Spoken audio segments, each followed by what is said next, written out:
皆さんこんにちは。日本語からいらっしゃいませ。私はバンゴです。今からMany Visit in 5 episodes を進めしたい。皆さんこんにちは。ကျွန်တော်ကတော့အိုင်ဝဲဖြစ်ပါတယ်။ခုဒီဗီဒီယိုမှာတော့ပထမဗီဒီယိုမှာရှင်းပြရတဲ့ငါမီးမှုမဲမို့ဆိုတဲ့အမရန်လေးကိုရေးပြပေးချင်ပါတယ်။အားလုံးပဲကြည့်ကြရအောင်။ဒါလေးကတော့မာလေးရဲ့ဆွေးချပါတစ်ချက်မြေမောင်ရောင်းစဲမယ်တစ်ချက်နောက်တန်းမြေမောင်ရောင်းစဲမယ်နှစ်ချက်မြေမောင်တစ်ချောင်းတစ်ချက်နောက်တန်းမြေမောင်တစ်ချောင်းနှစ်ချက်အပြင်အပေါ်ကနေအောက်ကိုဖြတ်ပြီးဆွဲချမယ်ပြီးဆွဲချမယ်ပြီးရင်ဘယ်ဘက်ကိုဝိုက်ပြီးတော့ညာဘက်ကိုထိုးချမယ်၃ချက်မာလေးရဲ့ဆွဲချက်ကတော့၃ချက်ပဲဖြစ်ပါတယ်မြေမောင်ရောင်းတစ်ချက်နောက်တန်းမြေမောင်တစ်ချောင်းနှစ်ချက်ပြီးရင်အပေါ်ကနေအောက်ကိုဖြတ်ချမယ်ပြီးရင်ဝိုက်မယ်ညာဘက်ကိုထိုးချမယ်၃ချက်မာလေးရဲ့ဆွဲချက်ကတော့၃ချက်ပဲဖြစ်ပါတယ်မြေမောင်ရောင်းတစ်ချက်နောက်တန်းမြေမောင်ရောင်းနှစ်ချက်ပြီးရင်အပေါ်ကနေအောက်ကိုတစ်ချက်ပြီးရင်ညာဘက်ကိုဝိုက်မယ်၃ချက်ပါမြေမောင်ရောင်းတစ်ချက်နောက်တန်းမြေမောင်ရောင်းနှစ်ချက်ပြီးရင်အပေါ်ကနေအောက်ကိုဆဲချမယ်ဖြတ်ပြီးတော့ပြီးရင်ဝိုက်ချမယ်၃ချက်ပါနောက်တစ်လုံးမှာမြေမောင်ရောင်းတစ်ချက်နောက်တစ်ချောင်းနှစ်ချက်ပြီးရင်အပေါ်ကနေအောက်ကိုဖြတ်ပြီးဆွဲချမယ်ပြီးရင်ဝိုက်ချမယ်၃ချက်နောက်တစ်လုံးမှာမြေမောင်ရောင်းတစ်ချက်နောက်တစ်ချောင်းနှစ်ချက်အပေါ်ကနေအောက်ကိုဖြတ်ချမယ်ပြီးရင်ဝိုက်မယ်ညာဘက်ကိုထိုးချမယ်၃ချက်မာလီရဲ့ဆွဲချက်ကတော့ဒါပါပဲနောက်လုံးကတော့မိပဲဖြစ်ပါတယ်မိလီရဲ့ဆွဲချက်ကတော့နှစ်ချက်ပဲရှိပါတယ်စစ်ပုံတရံဆွဲမယ်ပြီးရင်နောက်ကိုဝိုက်ချမယ်တစ်ချက်စစ်မှုခွန်နဲ့လည်းတူရမယ်နော်ခွန်လိုမျိုးဆွဲချပြီးရင်နောက်ကိုပြန်ဝိုက်ချပြီးရင်အမီလေးကိုဖြတ်ပြီးတော့ဆွဲချနှစ်ချက်မီလေးရဲ့ဆွဲချက်ကတော့နှစ်ချက်ပဲဖြစ်ပါတယ်ခုံပုံစံဆွဲမယ်ပြီးရင်နောက်ကိုအဝိုက်ပြန်ချမယ်ပြီးရင်အောက်အမီလေးကိုဖြတ်ချမယ်နှစ်ချက်နောက်တစ်လုံးမှာခုံပုံစံလေးဆွဲမယ်ပြီးရင်နောက်ကိုဝိုက်ချမယ်ပြီးရင်အမီလေးကိုဖြတ်မယ်နောက်တစ်လုံးမှာခုံပုံစံလေးဆွဲမယ်ပြီးရင်နောက်ကိုဝိုက်မယ်အမီလေးကိုဖြတ်ပါမယ်နောက်တစ်လုံးခုံပုံစံဆွဲမယ်ဝိုက်မယ်ပြီးရင်အမီလေးကိုဖြတ်ချမယ်နှစ်ချက်မီလေးရဲ့ဆွဲချက်ကတော့ဒါပါပဲနောက်တစ်လုံးကတော့မှုပဲဖြစ်ပါတယ်မှုလေးရဲ့ဆွဲချက်ကတော့မြေမောင်ရောင်းဆွဲမယ်တစ်ချက်မြေမောင်ရောင်းဆွဲမယ်တစ်ချက်ပေါ်ကနေအောက်ကိုဝိုက်မယ်ဆွဲချမယ်ပြီးရင်ဝိုက်မယ်ပြီးရင်အပေါ်နဲ့ဆက်သွားပြီဆိုတာနဲ့အောက်ကိုပြန်ဖြောင်းဆွဲချမယ်ပြီးရင်ညာဘက်ကိုကောက်ပေးလိုက်မယ်နှစ်ချက်မြေမောင်ရောင်းဆွဲမယ်တစ်ချက်အပေါ်နဲ့အောက်ကိုဖြတ်ချမယ်ဝိုက်မယ်ပြီးရင်တက်ရရင်အောက်ကိုဖြတ်ချညာဘက်ကိုကောက်နှစ်ချက်မင်းစလေးထည့်မယ်၃ချက်မူလေးရဲ့ဆွဲချက်ကတော့၃ချက်ပဲဖြစ်ပါတယ်ကောက်မယ်အောက်ကိုပြောင်းပြီးတော့ဆွဲချမယ်ကောက်မယ်ပြီးရင်မင်းစလေးထည့်မယ်၃ချက်နောက်တစ်လုံးဆွဲပြပါမယ်မြေမောင်ရောင်းဆွဲမယ်ပြီးရင်အပေါ်နဲ့အောက်ကိုဖြတ်ချမယ်ပြီးရင်ဝိုက်မယ်တက်ရနဲ့အောက်ကိုဆွဲချမယ်ပြီးရင်ကောက်မယ်ပြီးရင်မင်းစလေးထည့်ပါမယ်၃ချက်မြေမောင်ရောင်းဆွဲမယ်ပြီးရင်အပေါ်နဲ့အောက်ကိုဖြတ်ချမယ်ပြီးရင်ကောက်မယ်အောက်ကိုဖြတ်ချမယ်ပြီးရင်မင်းစလေးထည့်မယ်၃ချက်မြေမောင်ရောင်းဆွဲမယ်ပြီးရင်အပေါ်နဲ့အောက်ကိုကောက်မယ်ပြီးရင်မင်းစလေးထည့်မယ်၃ချက်မြေမောင်ရောင်းဆွဲမယ်ပြီးရင်အပေါ်နဲ့အောက်ကိုဆွဲမယ်ကောက်မယ်ပြီးရင်ညာဘက်ကိုဝိုက်မယ်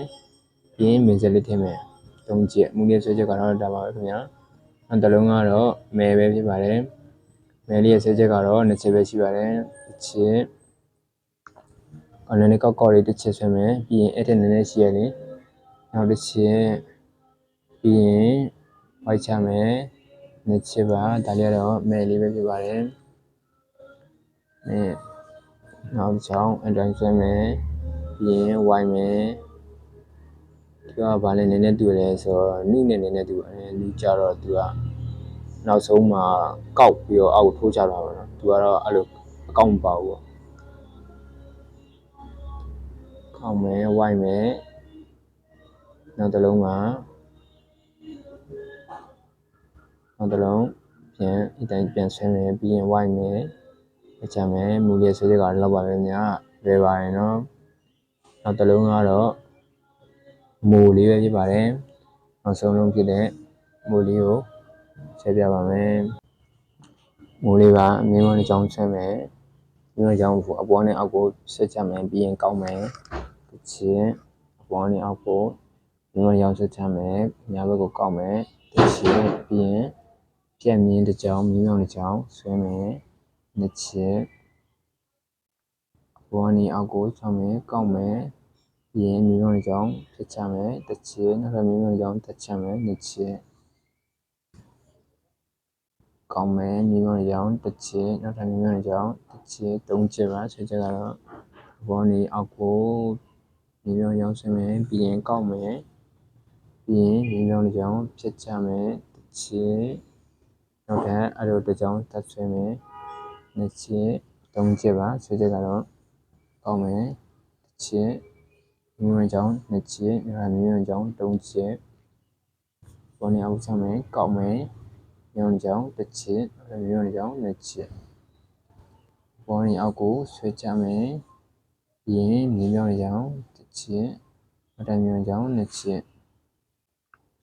ကဲမမီမှုမဲမိုရဲ့တန်လေးပြီးပြီဆိုတော့ဒီနေ့အချိန်ရတဲ့ကြောင့်မို့ရာယူရော့ဆိုရဲသုံးလုံးကိုရေးပြတော့မှာဖြစ်ပါတယ်ပထမဆုံးကတော့ရပဲဖြစ်ပါတယ်ရလေးလည်းလွယ်ပါတယ်နော်သူကဘယ်လိုလဲဆိုတော့စွတ်လိုမျိုးပေါ့စွတ်လိုမျိုးဆွဲမယ်ပြီးရင်ကောက်မယ်တစ်ချက်ပါ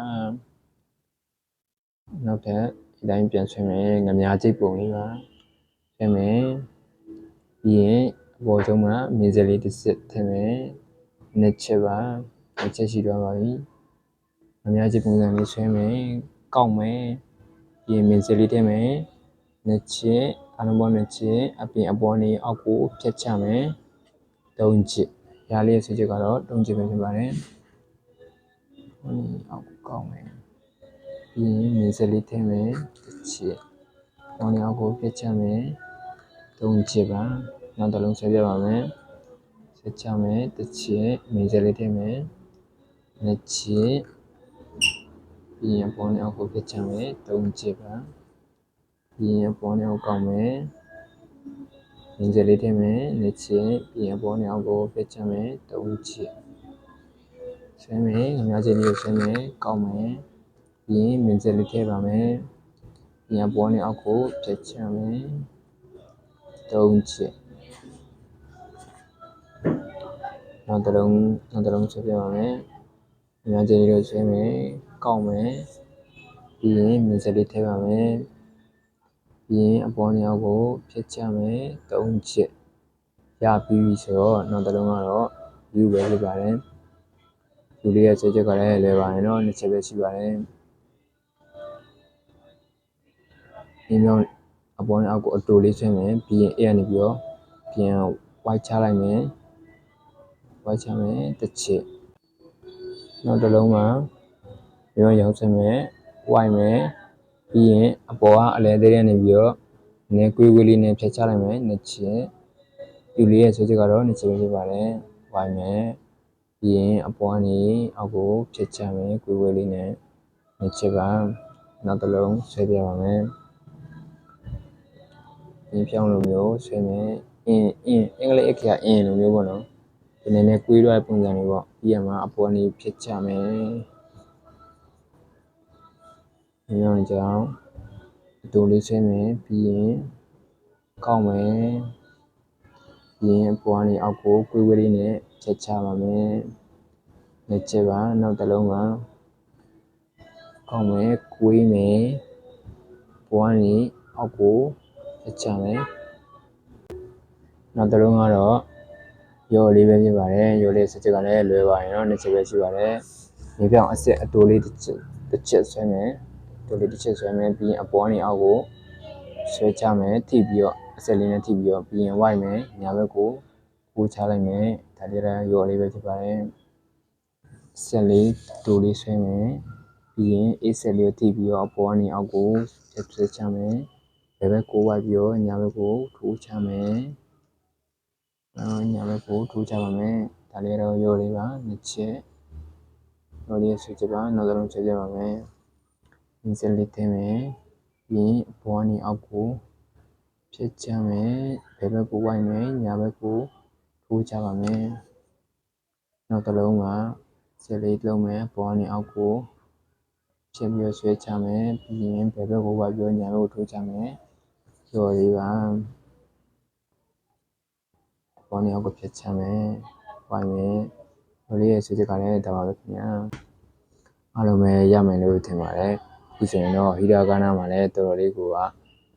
ခီးရောက်နေဖြစ်ပါတယ်နောက်ထပ်လည်းဘယ်တော့မှကျန်တော့ပါဘူး